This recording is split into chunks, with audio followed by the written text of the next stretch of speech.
Hello बच्चों, कैसे हो। आज की हमारी क्लास होने वाली है शेयर्स के ऊपर। शेयर किसे कहा जाता है, कितने प्रकार के होते हैं, शेयर कैपिटल क्या है और इसके टाइप्स क्या क्या हैं। तो जल्दी से कॉपी और पेन निकालिए और रेडी हो जाइए। अगर मैं आपसे पूछूं कि शेयर किसे कहा जाता है, तो मेरे ख्याल आप में से बहुत से बच्चों का जवाब होगा कि शेयर कैपिटल को कहा जाता है, लेकिन सही आंसर नहीं है। क्योंकि अगर हम देखें वैसे भी शेयर का जो शाब्दिक अर्थ है, हिंदी में क्या क्या अर्थ है। शेयर मीन्स टुकड़ा, मीन्स भाग, हिस्सा, और अंश। अर्थात शेयर क्या है, कुल पूंजी का एक टुकड़ा है, एक भाग है, एक हिस्सा है या एक अंश है। ठीक है कि शेयर कंपनी की पूंजी का वह टुकड़ा है या वह भाग है जो कंपनी की कुल राशि को प्राप्त करने के लिए जनता को जारी किया जाता है। जैसे मान लो कंपनी की कुल पूंजी है 1 करोड़ रुपए। ठीक है, अब कंपनी चाहे टोटल जो कैपिटल है कितनी है, ₹1 करोड़। कंपनी चाहे तो इसे 10-10 रुपए के हिस्सों में बांट सकती है, 10-10 रुपए के शेयर्स में बांट सकती है।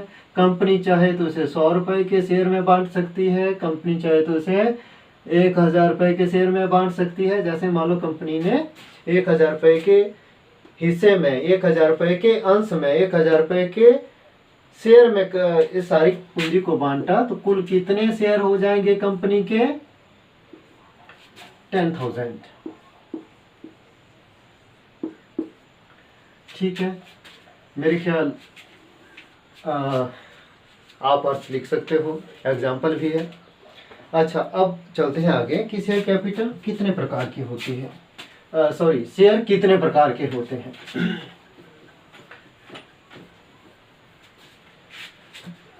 Types of shares.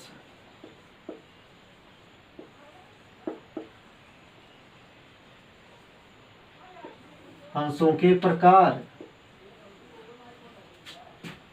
शेयर 2 प्रकार के होते हैं। पहला इक्विटी शेयर,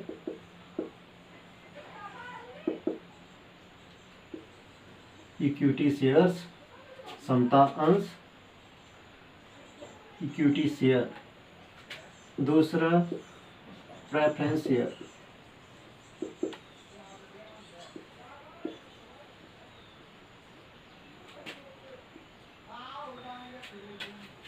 अब इक्विटी शेयर किसे कहा जाता है? वैसे ये चीज़ें आप लोगों ने +2 क्लास में पढ़ी हुई है, ज़्यादा इनके ऊपर मैं फोकस नहीं करूँगा। इक्विटी शेयर किसे कहा जाता है? समता अंश वे अंश होते हैं जिनके धारक या जिनके अंशधारी कंपनी के रियल ओनर होते हैं, रियल ओनर होते हैं, जिन्हें वोटिंग पावर प्राप्त होती है, जिन्हें मीटिंग में भाग लेने का अधिकार होता है,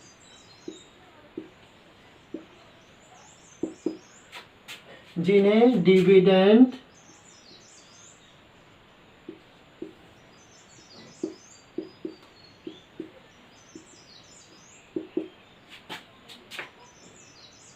पूर्वाधिकार अंशधारियों के बाद में दिया जाता है। Dividend paid after preference share holders.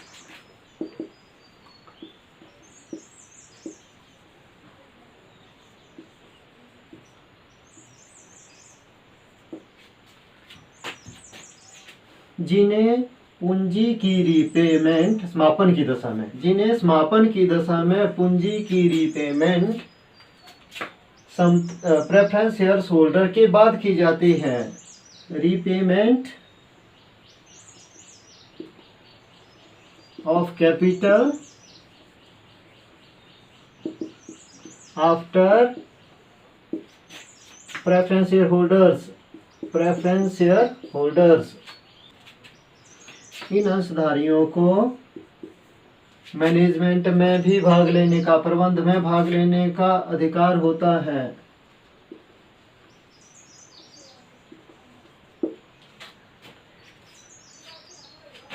ठीक है, तो क्या अर्थ बना समता अंशधारियों का?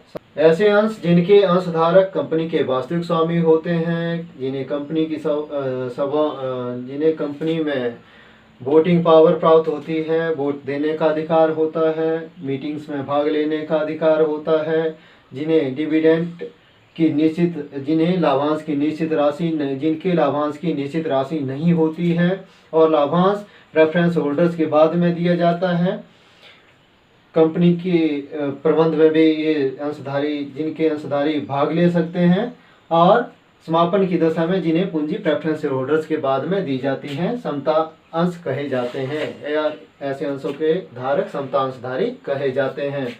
अच्छा, अब ये तो हो गए समता अंश। ठीक है, इसी प्रकार से प्रेफरेंस शेयर होल्डर्स किसे कहा जाता है या प्रेफरेंस शेयर्स किसे कहा जाता है? इक्विटी शेयर्स के अपोजिट है प्रेफरेंस शेयर। ऐसे अंश जिनके अंशधारक कंपनी के वास्तविक स्वामी नहीं होते, वोटिंग पावर जिन्हें नहीं होती, कोई अगर उनसे राय लेनी है तो कोई किसी प्रकार की वोटिंग पावर नहीं होती, मीटिंग्स में भाग लेने का अधिकार नहीं है और डिविडेंड इनको सबसे पहले दिया जाता है। प्रेफरेंस शेयर होल्डर्स के जो होंगे उनको डिविडेंड पहले दिया जाएगा।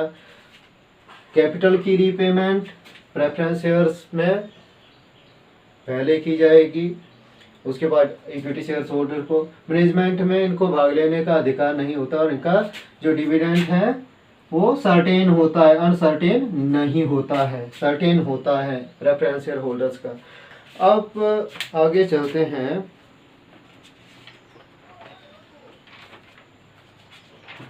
इनके डिफरेंस की तरफ, दोनों की तरफ यहीं से बन जाएंगे ना, अर्थ हो गया दोनों का, डिफरेंस भी यहीं से आ जाएगा। डिफरेंस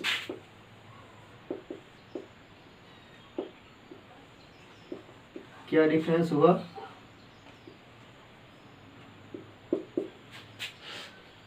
ठीक है, equity share holders real owner होते हैं जबकि preference share holder real owner नहीं होते।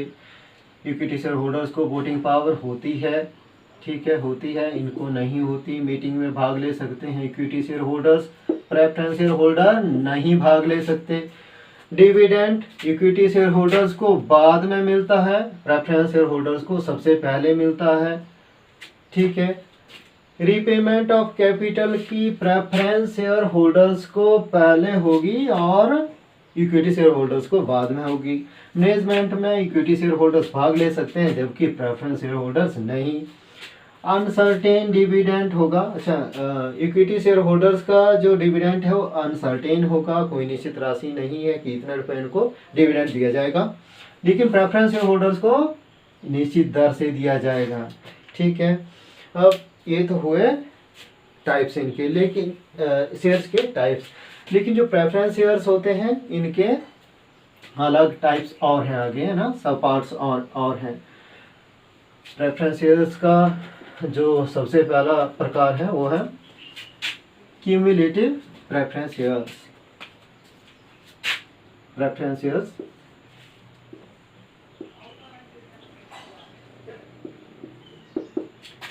प्रेफरेंस शेयर्स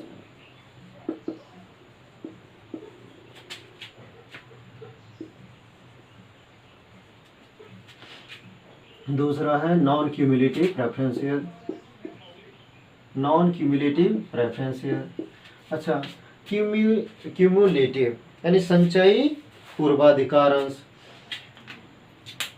संचयी पूर्वाधिकार अंश ऐसे अंशधारी या ऐसे अंश जिनके ऊपर अगर मान लो किसी वर्ष डिविडेंड नहीं मिल पा रहा हो, किसी वर्ष अगर मान लो प्रॉफिट कम हुए, किसी वर्ष में अगर प्रॉफिट कम हुए, किसी वर्ष में लेस प्रॉफिट हुए, तो इन्हें जैसे मान लो किसी को भी डिविडेंड ना प्रेफरेंस शेयर होल्डर्स को मिलेगा डिविडेंड लाभांश, ना इक्विटी शेयर होल्डर्स को मिलेगा। उस दशा में जैसे मान लो 2013 में लेस प्रॉफिट हुआ, कम प्रॉफिट हुआ, तो इन्हें क्या होगा, जो क्यूमुलेटिव प्रेफरेंस शेयर्स होल्डर्स होंगे, इन्हें इनका जो डिविडेंड है वो क्यूमुलेट हो जाएगा, जमा हो जाएगा अगले साल में 2014 में इनको डिविडेंड दिया जाएगा। लेकिन नॉन क्यूमुलेटिव में ऐसा नहीं होता। इसी प्रकार से सेकंड है redeemable preference shares.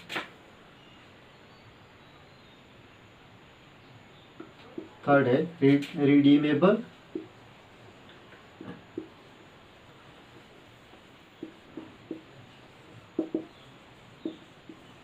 Shares, redeemable preference shares. और इसी के अपोजिट है चौथा irredeemable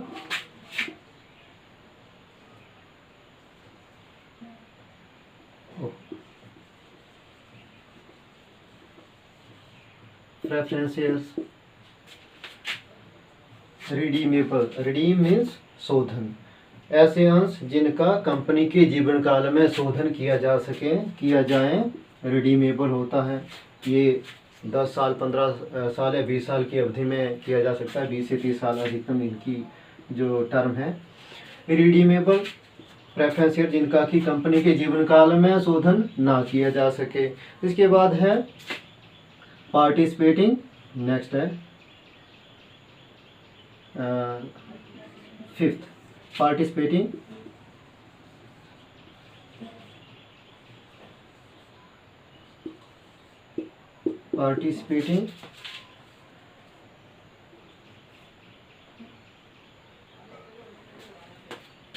preference shares.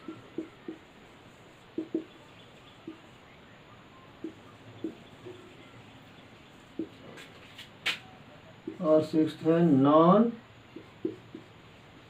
Participating preference shares. Participating यानी पार्टिसिपेट करना, किस में पार्टिसिपेट करना है, लाभ में पार्टिसिपेट करना। कौन से ऐसे लाभ, जैसे सबसे पहले क्या होगा, प्रेफरेंस शेयर होल्डर्स को लाभ दिए जाएंगे। सबसे पहले किन्हें दिया जाता है, प्रेफरेंस शेयर होल्डर्स को। उसके बाद जो लाभ डिविडेंड बचता है वो इक्विटी शेयर होल्डर्स को दिया जाएगा। फिर क्या होता है, अगर किन्हीं दशाओं में इक्विटी शेयर होल्डर्स को डिविडेंड देने के बाद भी कुछ लाभ बच जाता है कंपनी के पास, जो लाभ बच जाते हैं, तो जो पार्टिसिपेटिंग प्रेफरेंस शेयर होल्डर्स होते हैं उन्हें इन दोनों को पेमेंट करने के बाद, प्रेफरेंस शेयर होल्डर्स को और इक्विटी शेयर होल्डर्स को डिविडेंड की पेमेंट करने के बाद जो लाभ बचता है, जो लाभांश बचता है, उसे पार्टिसिपेटिंग प्रेफरेंस शेयर होल्डर्स को दिया जाता है। और non participating preference share holders इसके अपोजिट हो गए, ये सिंपल वाले प्रेफरेंस शेयर होल्डर्स होते हैं, बिल्कुल सिंपल वाले। इनको लाभ में कोई किसी प्रकार का लाभ मीन्स प्रेफरेंस शेयर और इक्विटी शेयर होल्डर्स को लाभ देने के बाद, लाभांश देने के बाद जो लाभ बचेगा उनमें से कोई हिस्सा उनको नहीं दिया जाएगा। इसके बाद है कन्वर्टिबल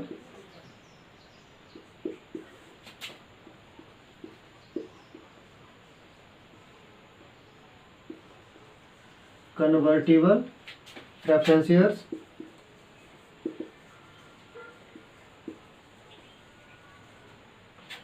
और नेक्स्ट है non convertible preference shares. Convertible means ऐसे शेयर, ऐसे प्रेफरेंस शेयर, ऐसे पूर्वाधिकार अंश जिन्हें समता अंशों में कन्वर्ट किया जा सके, कन्वर्टिबल प्रेफरेंस शेयर्स कहे जाते हैं। और नॉन कन्वर्टिबल जिन्हें समता अंशों में नहीं बदला जा सकता है। तो ये हमारे टाइप्स ऑफ शेयर्स हुए। शेयर कैपिटल किसे कहा जाता है, किसे कहा जाता है, ऐसी पूंजी जो शेयरों में बटी हो, ऐसी पूंजी जो अंशों में बटी हो, शेयर कैपिटल कहा जाता है। अंश तो हमने पढ़ लिए पहले, तो शेयर कैपिटल का क्या अर्थ हुआ कि ऐसी पूंजी जो अंशों में बंटी हो। Types of share capital.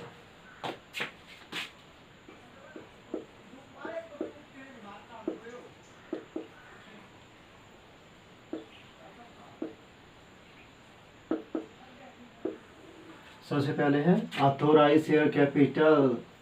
क्या होती है ऑथोराइज शेयर कैपिटल? शाबाश, सोचो। ऑथोराइज शेयर कैपिटल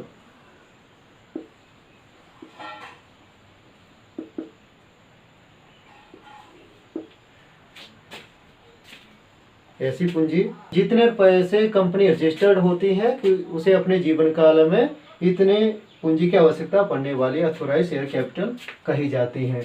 जैसे मान लो किसी कंपनी की जो ऑथोराइज होती है कोई कंपनी की, हमें की कंपनी को वो अपने जीवन काल में 10 लाख रुपए की अधिकतम जरूरत पड़ेगी, 10 लाख रुपए की, इसे वह 100 रुपए के अंशों में बांट सकती है ना।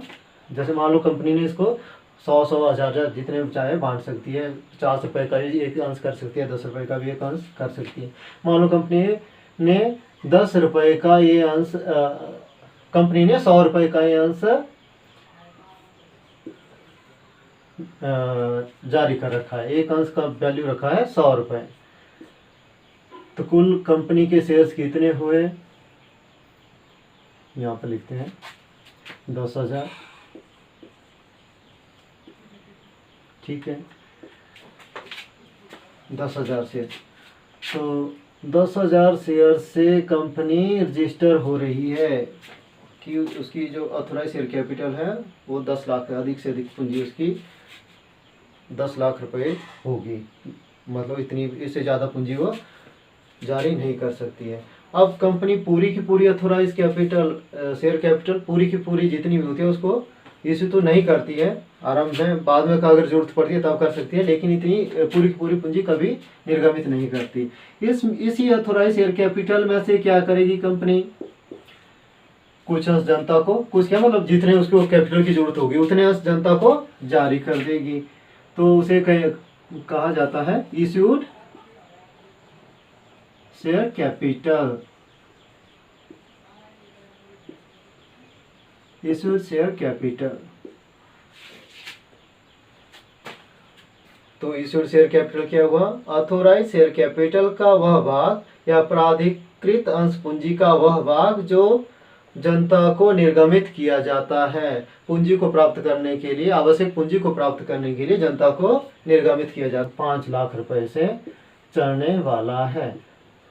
ठीक है, 5 लाख रुपए से चढ़ने वाला है। कंपनी कितनी 5,000 शेयर्स जनता को जारी कर रही है, 5,000 शेयर।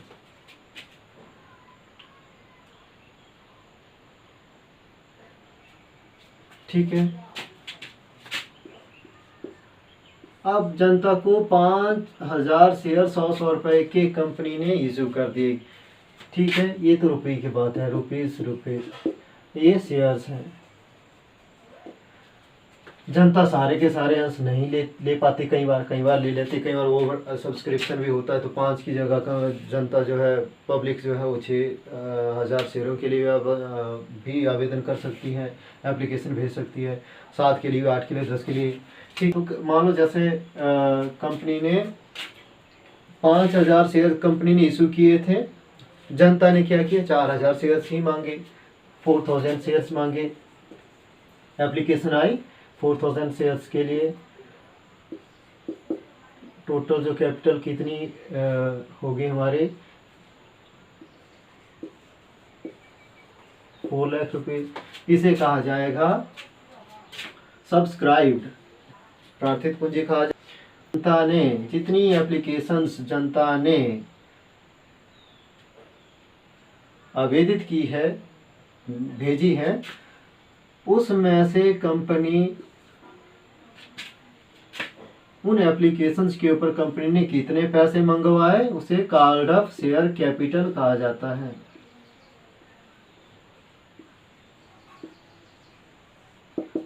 कितनी कॉल्स की, एप्लीकेशंस जितनी, जैसे 4,000 एप्लीकेशन जनता ने सब्सक्राइब की थी, प्रार्थित की थी, लेकिन जो कंपनी है उसने कितने शेयर्स, कितनी अमाउंट जो है इन शेयर्स के ऊपर मांगा है। जैसे मान लो ये 100 रुपये का शेयर था, अभी तक कंपनी ने 100 रुपये के शेयर्स के ऊपर के बदले में अभी तक 80 रुपये पर शेयर्स के हिसाब से मांगे हैं। जैसे 4000 शेयर्स थे जो सब्सक्राइब की थी पब्लिक ने, 4000 शेयर थे, 80 रुपये कंपनी ने सिर्फ 80 रुपये मांगे हुए हैं। 80 रुपये की कॉल्स की हुई हैं, फर्स्ट कॉल सेकंड कॉल जो होती है हमारी अलॉटमेंट वगैरह एप्लीकेशन के ऊपर मनी जो मंगवाया जाता है, 80 रुपये अभी तक मंगवा रखे हैं। तो कुल जो कैपिटल हुई हमारी कॉल्ड अप कैपिटल हुई 3,20,000 रुपये। कितनी हुई? रुपीज़ 3,20,000। यहाँ पर लिखते हैं 3,20,000 ये कॉल्ड अप कैपिटल हुई। इसके बाद आता है नेक्स्ट पेड अप कैपिटल। इसी में से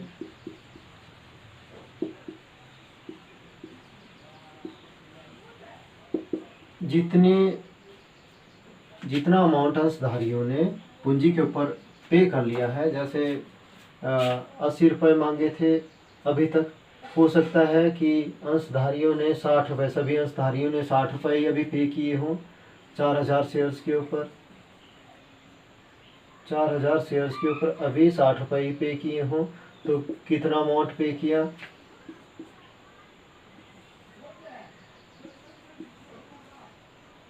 2,40,000।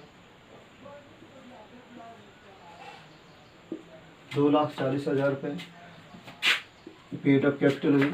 अर्थात कॉल्ड अप कैपिटल में से पब्लिक ने, जनता ने कितने पैसे पे किए हुए हैं? पेड अप शेयर कैपिटल हुई, शेयर कैपिटल। ठीक है, इसी प्रकार से है next subscribed and fully paid up share capital.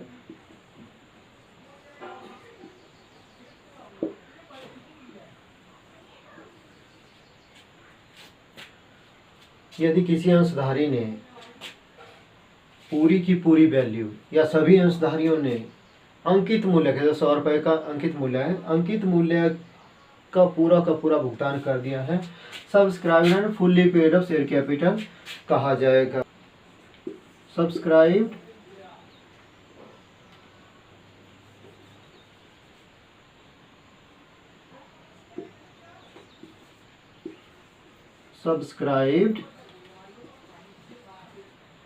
but not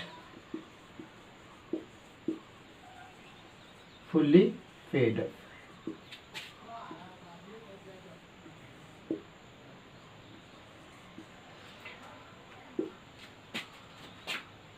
ये दो दशाओं में हो सकता है। एक तो ये कि कंपनी ने 100 रुपये का शेयर जैसे जारी किया, 100 रुपये के अंश जारी किए थे, कंपनी ने अभी तक 100 रुपये की कॉल पूरी के पूरे अंकित मूल्य की कॉल नहीं की, 100 के बजाय जैसे 80 रुपये की कॉल अभी तक जैसे मान लो की हुई थी, और शेयर जारी किए थे 4,000।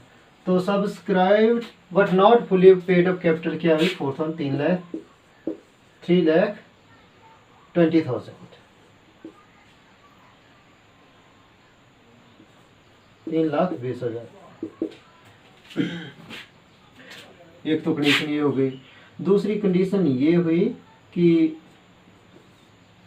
पब्लिक ने 100 रुपये जैसे कंपनी ने मंगवा लिए थे, 100 रुपये कंपनी ने मंगवा लिए थे, लेकिन किसी अंशधारी ने या सभी अंशधारियों ने मान लो 20 रुपये नहीं दिए, या मान लो 2,000 किसी अंशधारक के पास 2,000 शेयर्स थे, तो उसने 2,000 शेयर्स के ऊपर 20 रुपये की कैपिटल, 20 रुपये की मांग नहीं पे की हुई है, 20 रुपये की जो फाइनल कॉल थी उसके पैसे नहीं दिए हुए हैं।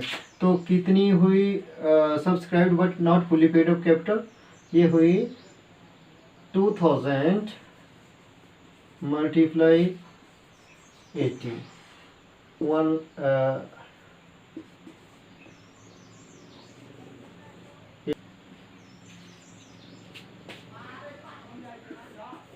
ठीक है। तो अभी तक हमने टाइप्स ऑफ शेयर्स के बारे में पढ़ा, शेयर कैपिटल के बारे में पढ़ा और टाइप्स ऑफ शेयर कैपिटल के बारे में पढ़ा। कल की हमारी क्लास जो है वो होने वाली है of issue of shares.